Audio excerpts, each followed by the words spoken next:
Before replacing the screen assembly, we need to check out the True Tone function, and whether it still works as normal or not. Long press to turn it off.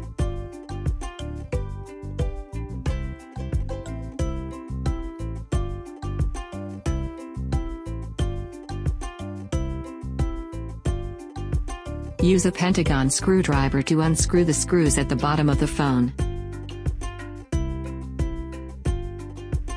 Pay attention to putting the screws aside well.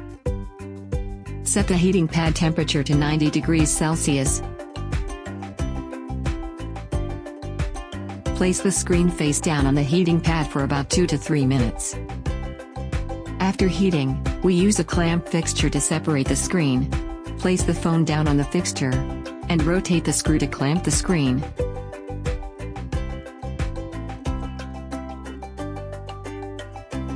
After clamping the screen with the suction cup, rotate another screw to separate the screen. Drop a little alcohol around the frame. It will release the stickiness temporarily in this way.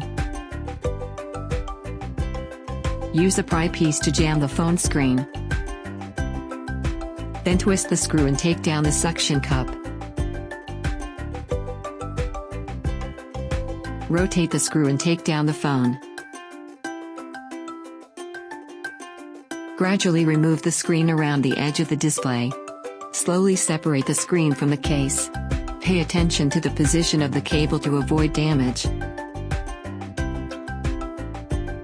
Lift the screen. The angle should not be over 90 degrees, to prevent breaking the flex cable. Use a tri-wing screwdriver to unscrew the screws on the shielding cover of the battery. Remove the shielding cover. Use a spudger slightly disconnect the battery. Unscrew the screws on the shielding cover of display. Remove the shielding cover. Disconnect the connector between the screen and motherboard. Remove the display assembly. Here's the REPART screen assembly, a new replacement. Read the old screen data with the programmer. Start reading. The reading part is done. Apply the new screen assembly on the programmer. Start writing. Check whether it reads succeeded or not.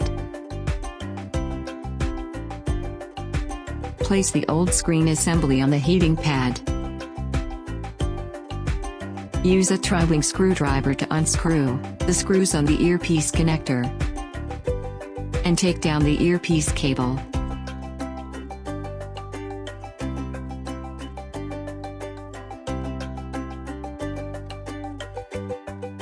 Tear off the protector of a new screen assembly.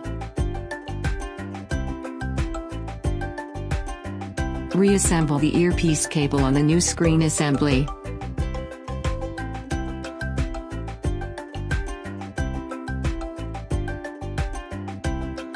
Tighten the screws. Reassemble the display cable, touch cable, and earpiece cable continuously. Long press to turn it on. We're gonna do some screen-related tests first. Touch testing.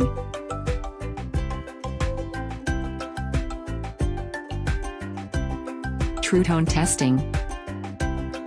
All is working normally.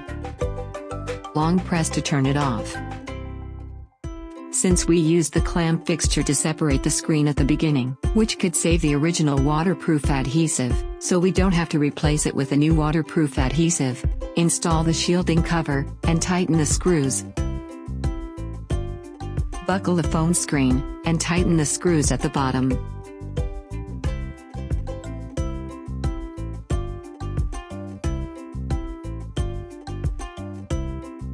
Turn it on again. The screen shows everything is normal. Thank you for your watching.